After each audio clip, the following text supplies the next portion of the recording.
বিএনপির জাতীয় স্থায়ী কমিটির সদস্য বাবু গহেশ্বর চন্দ্র রায়ের গাজীপুর আগমন উপলক্ষে অর্ধ লক্ষাধিক লোক নিয়ে গাজীপুর জেলা বিএনপির যুগ্ম বিষয়ক সম্পাদক ও পৌর বিএনপির সিনিয়র যুগ্ম সম্পাদক সাইজুদ্দিন আহমেদের নেতৃত্বে মঙ্গলবার দুপুরে এই র্যালিটি অনুষ্ঠিত হয়।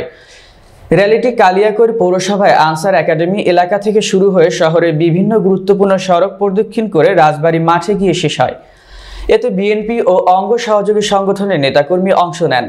এ সময় উপস্থিত ছিলেন কালিয়াকৈর পৌরসভার সাবেক কাউন্সিলর সারোয়ার হোসেন আকুল সহ স্থানীয় বিএনপি যুবদল, ছাত্রদল ও অন্যান্য সহযোগী সংগঠনের নেতৃবৃন্দ।